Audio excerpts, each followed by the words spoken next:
Buenos Aires'e doyamadık ama önceliğimiz uygun rüzgarı bulunca yola koyulmak. Güneye rota tutarken kuzeyli rüzgarı yakaladık, gözümüz arkada Arjantin Yat Kulüp'ten ayrıldık. Plata Nehri'nin deltasından çıkıncaya kadar motorla ama sonrasında süper bir yelken seyriyle 35 saat ve 273 milden sonra Mar del Plata'ya ulaştık.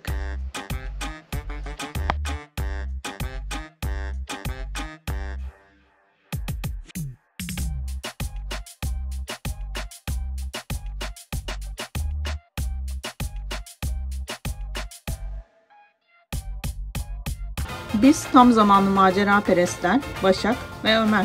Teknede yaşamayı seviyoruz çünkü her sabah her şeyin mümkün olduğu yeni bir güne uyanıyoruz. Türkiye'den başlayıp Karayipler'de devam eden yolculuğumuzda teknemizi Panama'da karaya aldık ve Patagonya turu için Can Kaptan'ın yanına uçtuk. Uruguay'dan başlayacak seyahatimizde hedefimiz Cape Horn'a ulaşmak ve Şili kanallarından Pasifik Okyanusu'na çıkmak. Bize destek olmak için videolarımızı beğenmeyi ve yorum yapmayı ve kanalımıza abone olmayı unutmayın. Geldim. Hoş geldin, günaydın. Günaydın. Adios Buenos Aires. Adios. Erken kaçıyoruz. Havayı bulduk, kaçıyoruz. 2 gün yolumuz var. Mar del Plata'ya gidiyoruz. 250 mil, 260 mil. Hatta 270. Bakalım işler nasıl gidecek. Hola.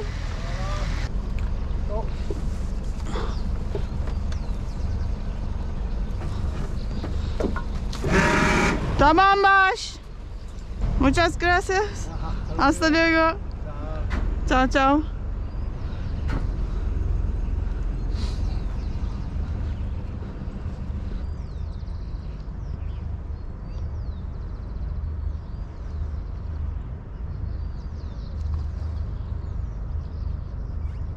Hidrolik elektrikli sistem kurmuşlar kapı için. Neden kapı var? Çöp içinmiş ya.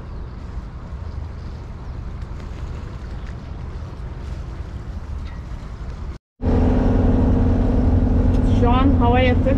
Önümüzdeki birkaç saatte böyle olmasını bekliyoruz. Arjantin Buenos Aires'ten çıktık. Burada kanalları takip ediyoruz. Bize söylediler kanallara bu kadar riayet etmenize gerek yok, derinlik var ama bu kısımda özellikle batıkların olduğu bölgede kanalı takip edin dediler. Nehrin deltasından çıkacağız.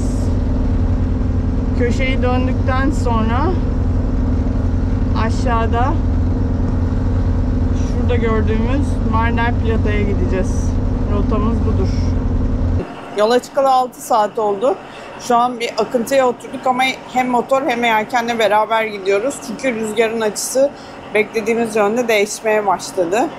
46 mil yol yapmışız yola çıktığımızdan beri. Bugün hava yanık.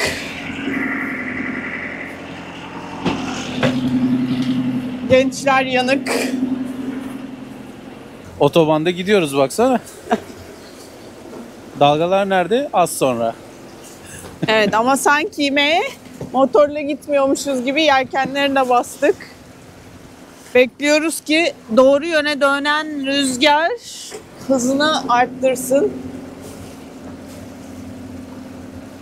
45 mil sonra 20 derece, 30 derece daha döneceğiz güneye. Evet ama sonra hava makine daha stop. henüz 4 knot, 5 knot esiyor. Yeterince hava yok. İşte kendi motorumuzun rüzgarı, biraz yelkenlerin rüzgarı, biraz da akıntıyla 8,5 knot'a oturttuk tekneyi. Tekne de gidiyor maşallah. Sıralanmışsınız böyle inci taneleri gibi. Güneşleniyoruz şimdilik. Sıkıyorsa gölgede otur. Gece göreceğim ben sizi. Hele bir de mindersiz alüminyum teknede nasıl oluyor o alttan çekimler?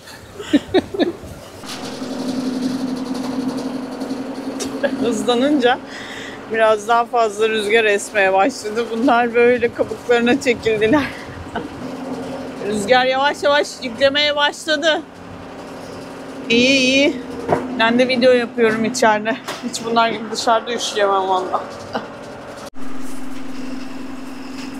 Ve nihayet beklenen rüzgar geldi. Rotaya da döneceğiz birazdan. Cenova tekrar açıldı.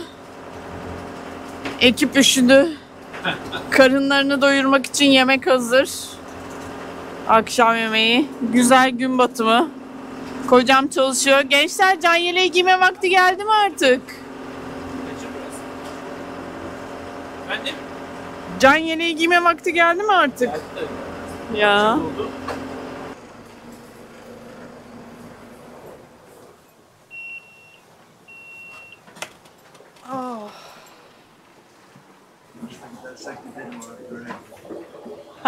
Dur motorla gideceğimize diyorsun. En köşeyi dönmemedik. Orsa gidiyoruz ama hızımız yine muhteşem. 7.9. Büyük ihtimalle kafayı açınca biraz yavaşlarız ama belli de olmaz. Belki bu tekne yavaşlamaz öyle fazla dönünce.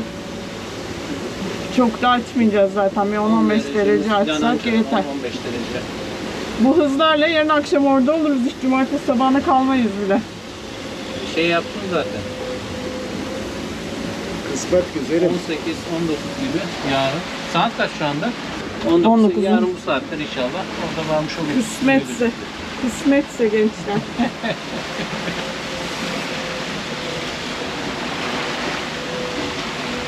Soğuk mu?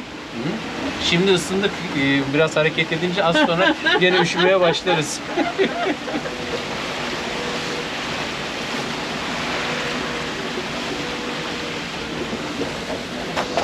Ben dışarı çıkmıyorum. Üstümü de giymedim dışarı çıkmıyorum diye. Çünkü ben dışarı çıkarsam burada 3 kişi kalıyor. 3 kişi şu korumanın, rüzgar kesen korumanın içinde oturamıyor. Bu sefer biri kıça gidiyor. O biri kıça gidince çok üşüyor gittiği kıçta.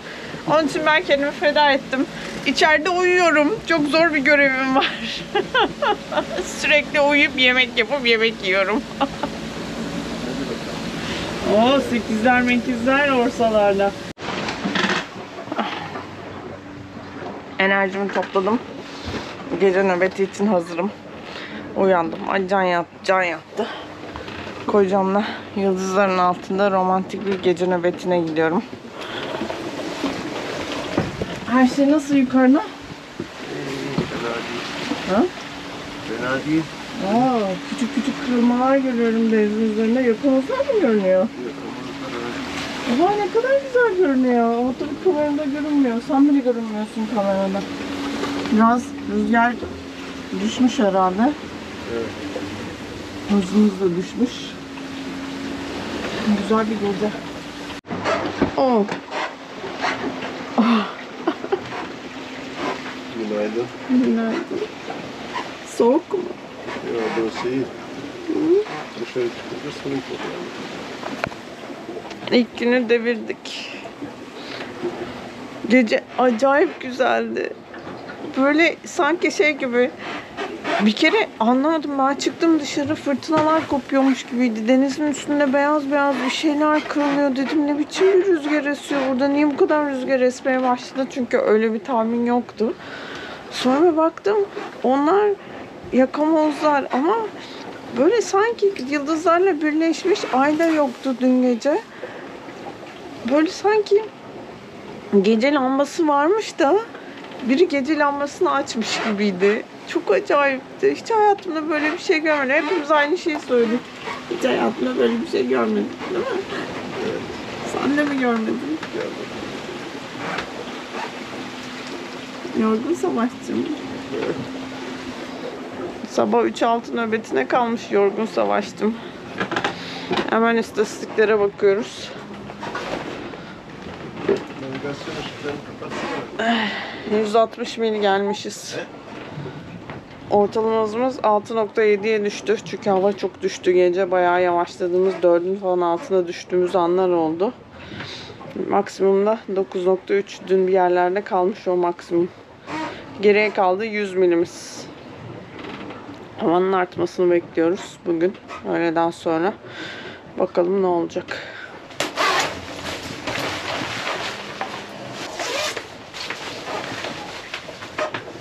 Atlet dahil 1, 2, 3, 4, 5 kat. Senin atletin yok ki. Tişört giyiyorum atlet. Salopetle beraber 6 kat. Ne oldu? Botlarını giymiştin sen. O iki çorapla giyilmiyor. Botun iki çorapla giymiyor. Girmiyor yani. Bunu giyebilirim iki Bunu çorapla. giydim. Altında da 3 kat var. Bir içlik, bir eşofman, bir de salopet. Çift çorap var. Bir de kilotumu sayarsan 4. Hadi canım hadi. Nöbete hadi. Ne kadar rüzgardan saklanabiliriz diye kapının girişine konulmuş. Şöyle gösterirsem. Nerelere geldik? Ekranı çekmiyor. Okey. İşte bayağı gelmişiz.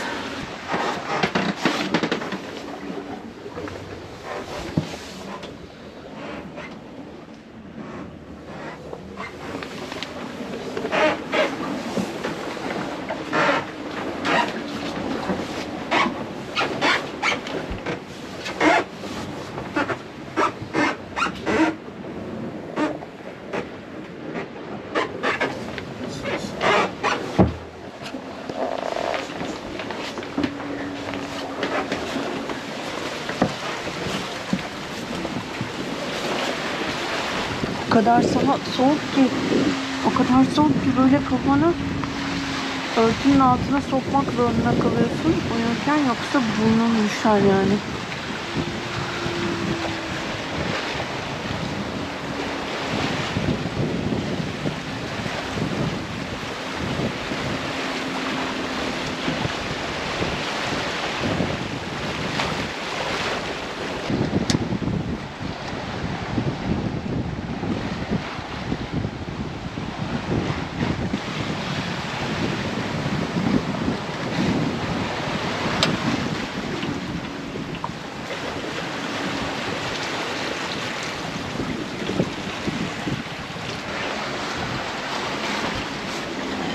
Tabancamızı attık.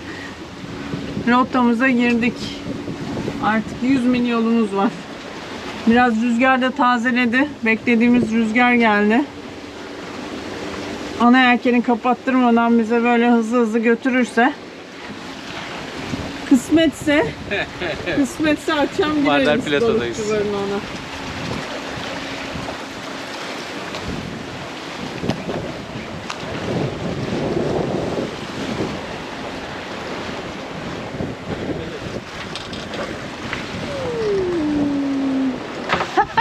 Ne oldu sana? Ha? Hı? Ha? Hı? Ha? Git kurulan gel istiyorsan. Tersledi canavar. Fazla döndüm de o yüzden geliyorum. Ortamda bir ıslaklık. 210 falan. Geç. Otomatik. Geç camadan vurmanın sonuçları. Fazla ıslaklık. Son 50-60 mil bir şeyimiz kaldı. Hava güzel tazeledi. Camadan için geciktik. Tekne broşa girdi. Öyle olunca hızlıca bir camadan vuralım dedik. Bu arada Ömer de şaplağı yedi.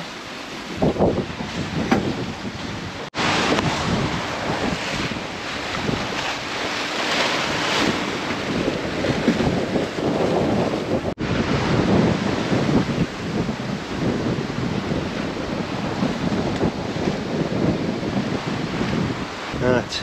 Ayı bacağı mimarı. Gönderli ayı bacağı mimarı.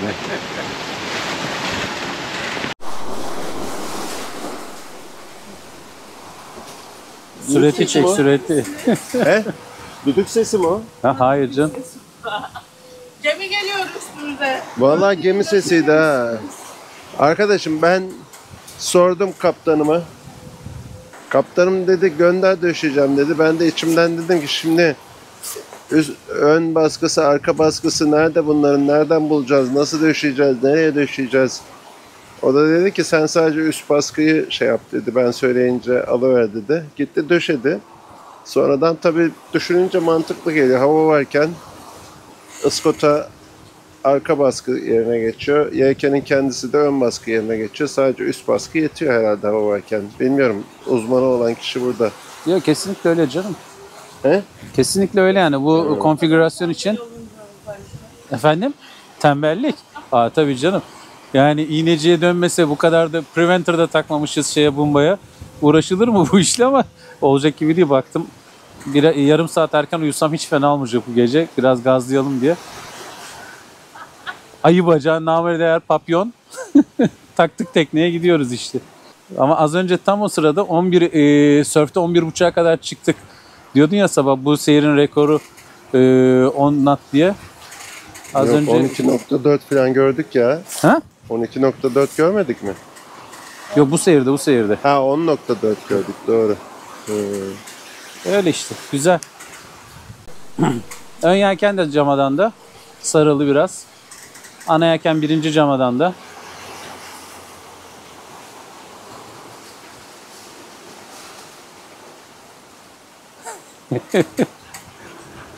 Şimdi sen çekimde bir kavança yeme de kafana. Hadi yeter, nazar değeceksin hadi hakikaten. Çekil oradan. Ağırlık yapan kavança yiyeceğiz. Teknenin dengesine bakıyor. Geceler soğuk ya, insan içine işliyor. Gündüz güneş, hareket falan idare ediyoruz maçı. Çay çorba hareket bitmiyor da gece bir sessizlik, bir sakinlik. Yani hep şunu derdim, sıcağın çaresi yok. Ne yapacağız abi? Soyun nereye kadar? Soğukta örtünürüz de hareketsiz örtünmek bayağı bir acı bir şeymiş. Gördük. Şurası iyi oluyor, şurası. Orası değil mi? Evet.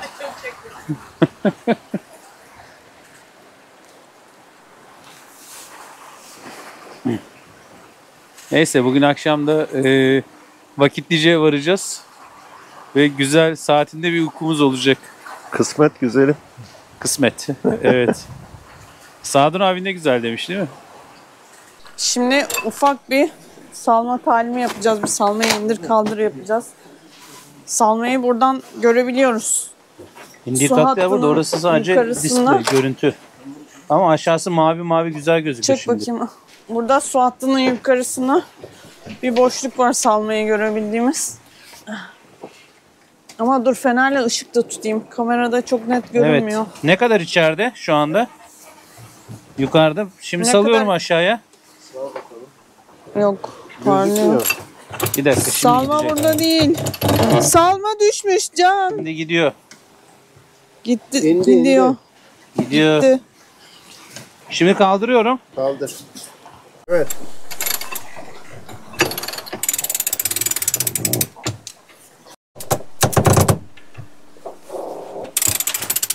Oraya halat doluyorsun, halat doluyorsun, halat doladın. Oo, ne güzel olmuş. Çarşafa dolandık. Evet. Bak, şuradaki işaret salmanın yukarıda olduğunu gösteriyor. Bekliyorum. Sallandıkça tekne kapıya düştükçe iniyor. Bu arada sistem tamamen mekanik. Can orada halatla alıyor, vinçle alıyor. Evet, girdi. Yavru yuvada. Yukarıda mı? Hı hı. Tamam.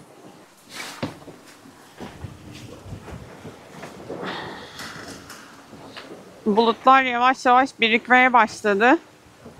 Bu bulutlar aslında farklı bir cephenin geldiğini gösteriyorlar. Bizim biraz böyle koştur koştur Buenos Aires'ten çıkmamızın sebebi bu yakaladığımız hava koridoruydu. Bu hava koridoruyla 2 gün boyunca kuzeyli kuzeybatılı havayla aşağıya inebildik. Ama yarın öğlen itibariyle hava güneye dönüyor. Hani bizim için kafadan gelen bir hava olacaktı ve onun ne kadar süreceği, bir sonraki hava koridorunun ne zaman açılacağına dair bir fikrimiz olmadığı için biraz böyle koştur koştur çıktık. Yani yiyecek alışveriş falan bile yapmadık Mar del Plata'da hallederiz diye. Şimdi ben iki gündür, tabii 2 gün oldu, işte 48 saat oldu çıkalı, 48 saattir barometreyi takip ediyorum. Barometre yerinden hiç kıpırdamamıştı. Son 3 saatte 5 bar düştü. Buraları için böyle yüksek 5-10 bar, 15 bar, belki 20 bar iniş çıkışlar. Çok değişik, garip iniş çıkışlar değiller. Ama bakalım nereye kadar düşecek. Bu hava erken gelebilirdi. Biz biraz gecikebilirdik. Hava yatabilirdi. Gerçi tekne hızlı olduğu için en kötü ihtimal motorla yine de 6 knot, 6,5 knot akıntıya otursak 7 knot yol yapıyorduk. Onun için biraz da ona güvenerek çıktık. Ama güzel oldu. Akşam vakitlice varmamız. Varacak olmamız. Kısmetse, kısmetse.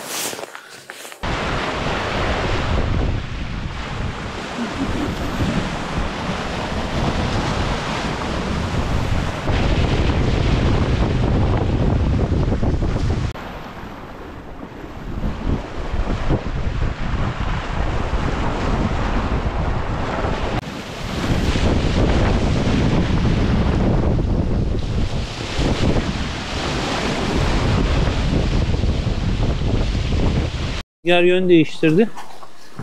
O yüzden karanlığa kalmadan gönderi çıkarıp ayı bacağından geniş apas konumuna geçelim, konfigürasyonuna geçelim. Rüzgar zaten sürprizle erken yön değiştirecek herhalde. Bu akşam girdiğimiz iyi olacak limana. Aynen. Arkadan Pampero geliyor. Girince zaten ne kadar zamanda geldiğini göreceğiz. Rüzgarın.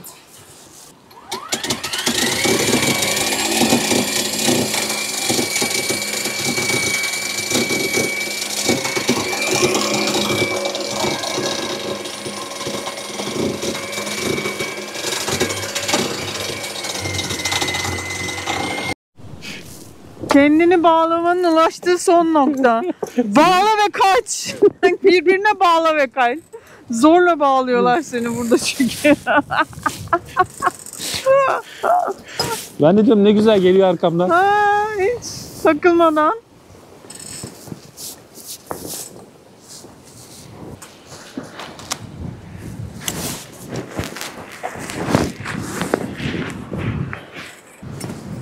Iskotayı da boşalt.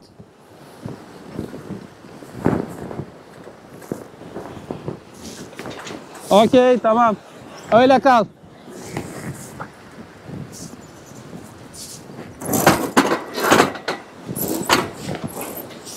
Ya işte insanın teknesi alüminyum olunca vur o gönderi sağa sola, vur o gönderi sağa sola. Ya fiber olaydı bu tekne?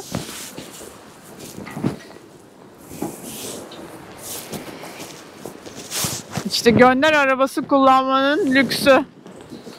Onu elle çıkartıp kenarlara da yerleştiriyor olabilirdi.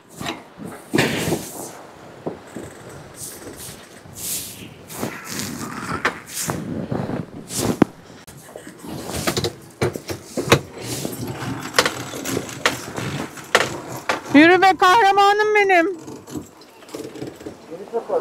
Hadi başan kahramanı bırak takla. Sar biraz da. Çekil kahramanımı göremiyorum. Vurdun.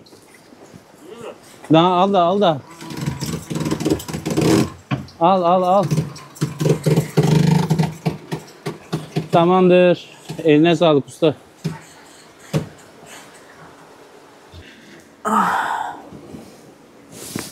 Ne kadar? 25. Daha 30 milimiz var ya. Kaç? 30 var daha. Benim 30 çok mu ya? 260'tı. 260, 230 mu geldi? Evet, tricky girişler 30 knotta. Dar bir aralıktan girdik. Karadeniz'deki balıkçı barınakları gibi. Balıkçı barınağının içinde marina var. Marina dedi ki bize tonozu bulun alın. Ve kıçtan aldık. Şimdi teknenin başına alacağız tonozu. Gençler hazır mısınız?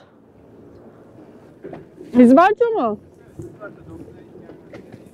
Tamam al boşa.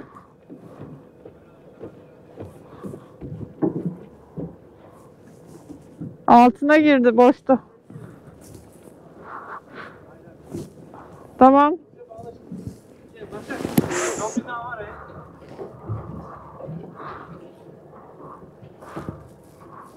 Bırakıyorum tamamen. Tamam.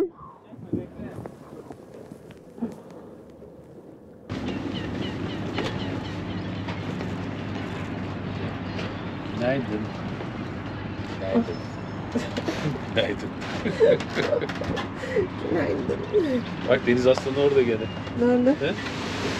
Finger'ın üstünde yatıyor bak kahverengi. Şurada Teknenin ucunda da bir sürü kuş var. Aa gördüm. Oh. Şuraya gideceğiz. Oradan içeri gireceğiz. Oo, çok işimiz var. Hiç valla bir şu senin kekini yiyelim, kahvemizi içelim.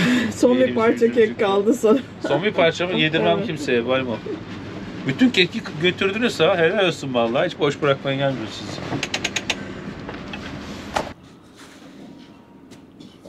Biz daha gözümüzü açamadık ama büyük aksiyon var ortamda.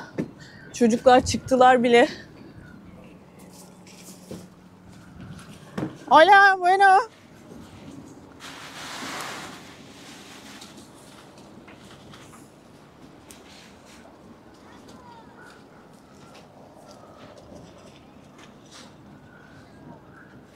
Şurada yüzlercesi var. Sırada bekliyor. Deniz aslanlarını kovaladılar. Aslında aslanlar çok yakın yüzüyor ama bir türlü yakalayamadım. Onlar şeylerin arkasından gidiyor ya. Bak. Aa, orada çocuklarla yüzüyor bir tanesi. Lazerlerin. Tipitoş. Yunus gibi onları takip ediyor. Artık marinaya gitmek lazım. Ama bizimkilerde hiçbir heyecan yok. Lazerlerin peşinden gidiyorlar. telaşı gitsin. Evet, gördüm. Ya. Gün bizim. Gün bizim. Gideriz. Yacht Club Argentina, Yacht Club Argentina, Yacht Club Argentina. Aquí velero pelikan, pelikan, pelikan. İnsanın böyle kulağına koyup konuşası geliyor. Bir de bizim telsiz öyle ya, kulağına koyup konuşuyorsun. Çıkan çıkana ya. Bir de rüzgar öyle bir esiyor ki çıkan direkt bize doğru geliyor. Selamlamaya geliyorlar, buradan devam ediyorlar. Ticari limanın içindeki bu aktiviteler insanı hayran bırakıyor kendisine ya. Şehrin yaşadığını gösteriyor. Yani bizde olsa var ya marinada izin vermezler böyle şeye. Burada ticari bir limanın içine marina kurmuşlar. Ticari bir liman içinde sörfçüler, lazerciler, yelkenciler. Şu kadarcık kıttan. Bir de hiç üşenmiyorlar. Bak her seferinde kapıyı açıp kapatıyorlar. Niye böyle bir şey yapıyorlar anlamadım. Kapı aynı zamanda köprü bu tarafa geçiş için. Ha evet. Ha olabilir. Decía por 2 días. Sí, sí, sí. Bien, perfecto. El barco cala 1.20. 1:30. 1, 1:30. 1.50. Ajá. Bien. Bueno, Bebeğim vamos a çekin. entrar. Denme 2 cabos. Cabos. Sí, sí, sí. Así yo te Mucho, los dejo mucho, sí, y sí, sí. después ustedes entran y yo los ayudo a amarrar. Ok. ¿Comprenden? Ajá. Dos cabos. Sí, sí, sí. Tengo, tengo dos. Dámelo, Ajá. dámelo a mí. Halatları istiyor Nur. Bir dakika. Because I work for this club too. Okay, great. I am working. Nice work, huh? ¿Qué pregunta tiene? ¿Qué? Preguntale qué intriga tiene. Okay, Are we going alongside the pontoon? sí, sí, se va a poner de banda en el muelle, ¿sí? Sí, sí. Yes. Okay, aborda oluyoruz. Ok, Which vamos. side? Dile que nos siga. Starboard or port side? Put Hadi diyor burada, motoru bas sen. Ben de. Bekliyorlar. 15 dakika sonra da mı? Dos o This tres. side De or aquel lado. that side. Öbür taraf. Ha.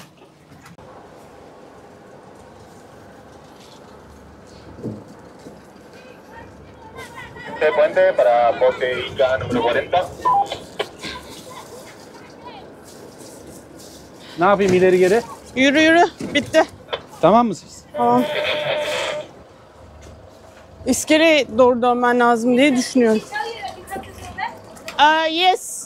I know that the jetty is there. After this one, I think it's after this. Orada bot. Okay, we see the boat. Just for you to know that it's... Ah, they are right there. Yeah. Estamos ayudando. We are helping. It's true that okay, I think they are right there. Turkish is full of... Oraya mı yanaşacağız? Cats? Yes. Gördün mü el sallıyor. Bordo'nun yanı. Nasıl? Bordo tekne var ya şu. Bak adam oradan el sallıyor. Tamam, bu araya gireceksin. Hop, sancak direğe çarptık. Sorun yok. Usturmaça takılmasın sancak direğe. Adelante, adelante. Adelante, adelante. Please. 09.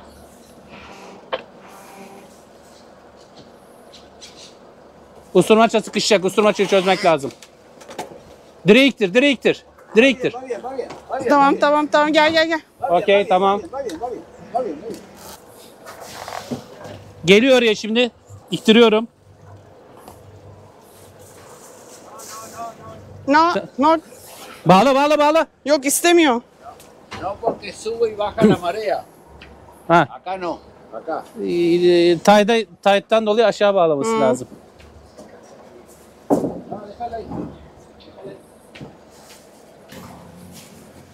Başak geliyorum. Boş alıyorsun. No. Máquina no. Okey. Máquina.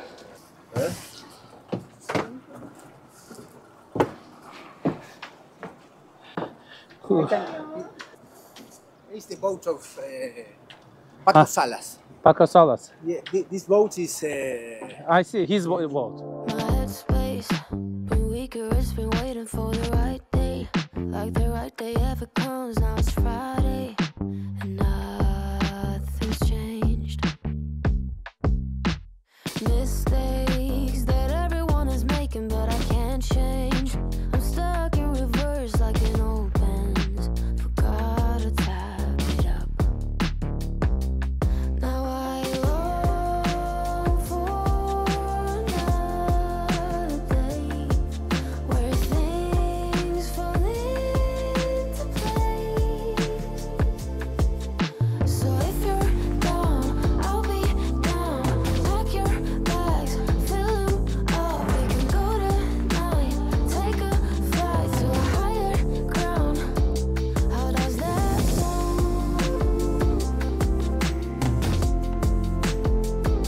How does that sound?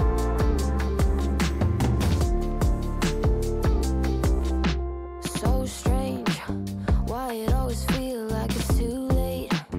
Waiting another year and it's too late, but that's not true. It's not strange to quit another job 'cause it was draining. To try a different road but it was fading.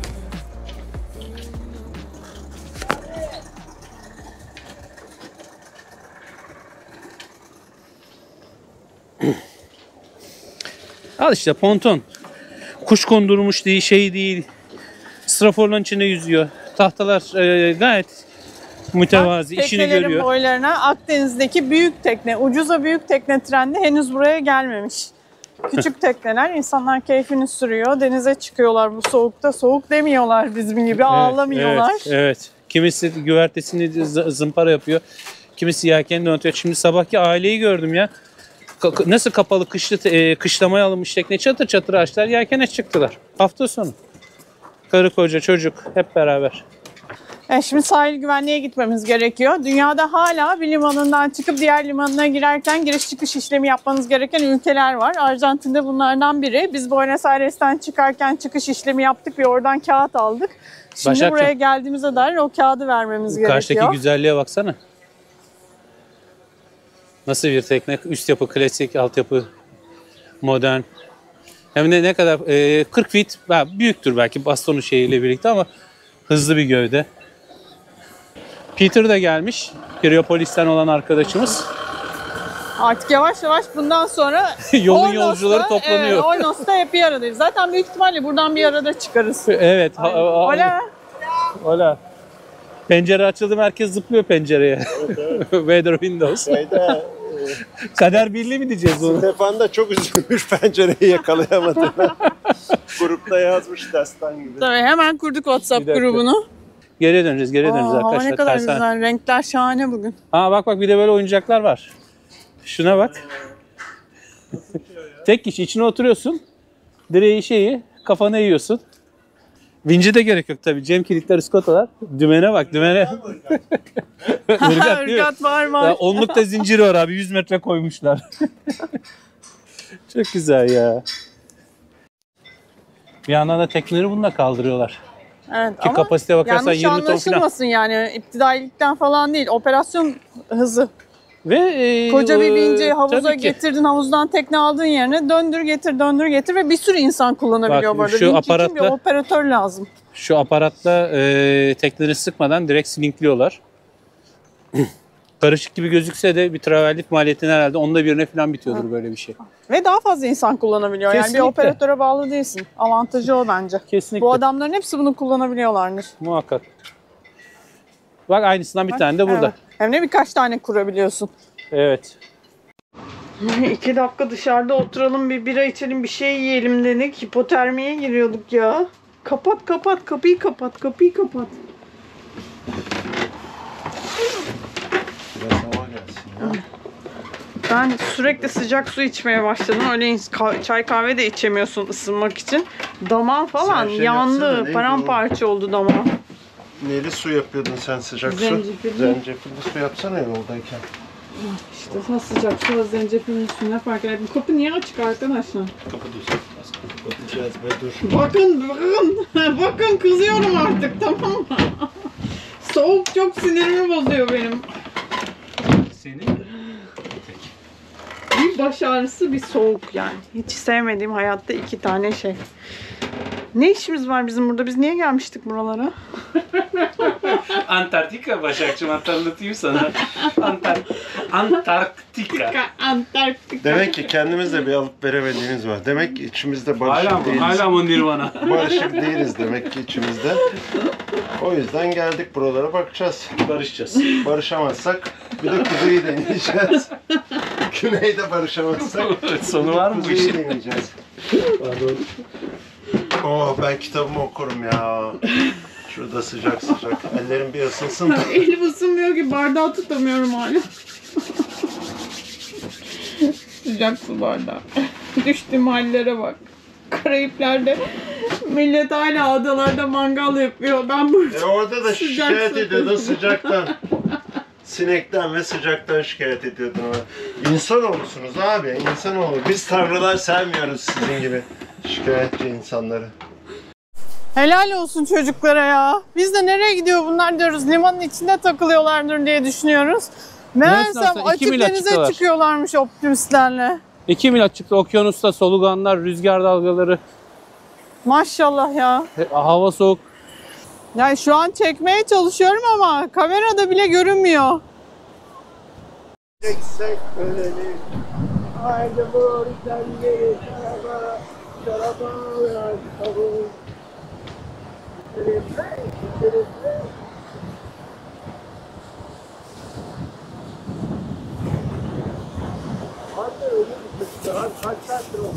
Şey 30 natta teknenin başında fener tutmak nasıldı?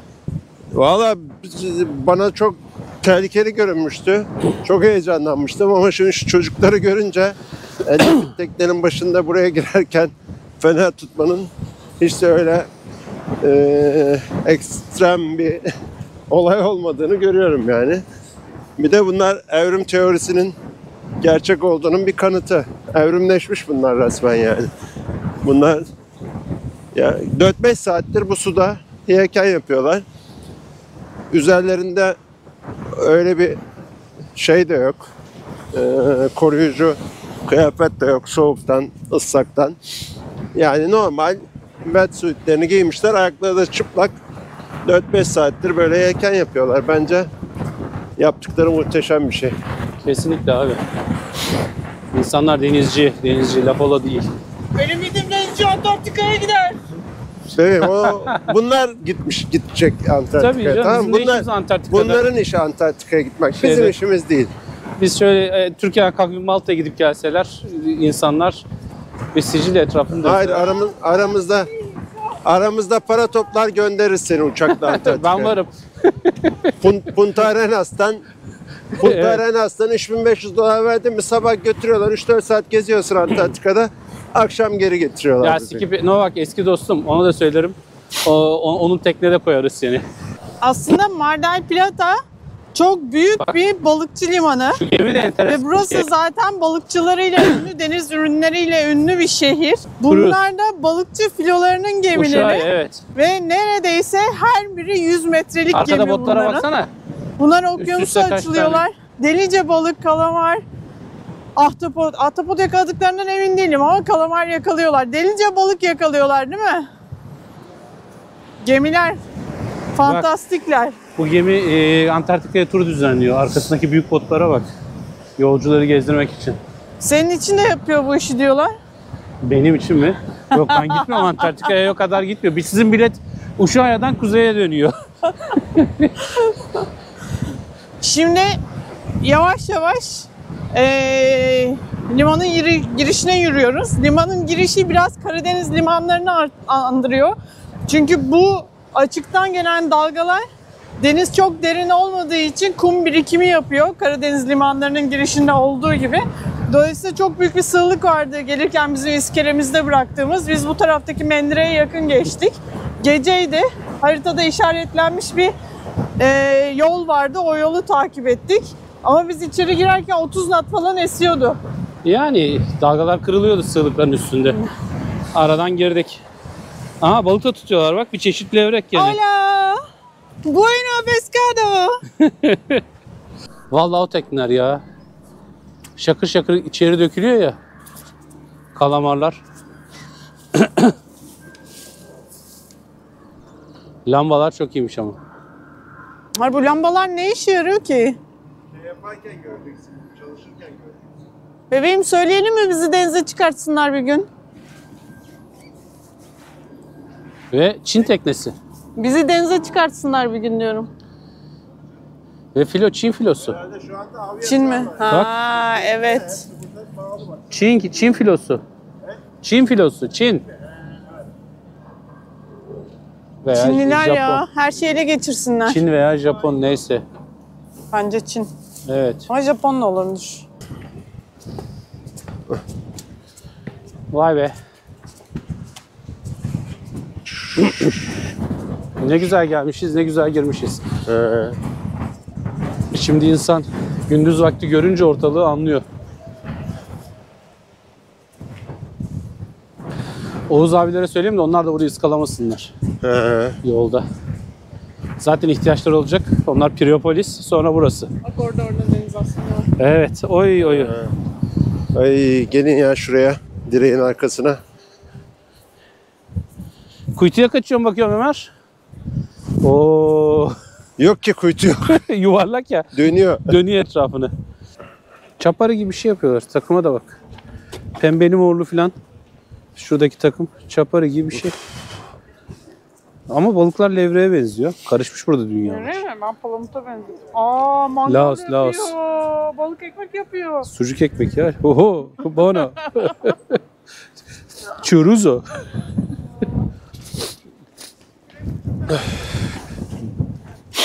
Balıklar Resmen burada. bademciklerimden kan kokusu alıyorum ha. Dondum. Bak balıklar orada.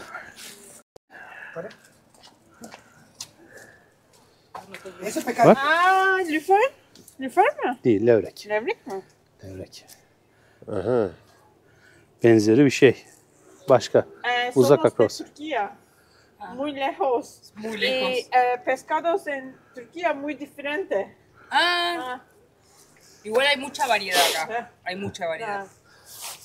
Pero ahora está saliendo. Es mismo. Puede ser esto así grande. Ya así grande, sí, es bebé, ¿sí? Este es chiquito. Sí. Chiquito, no bebé.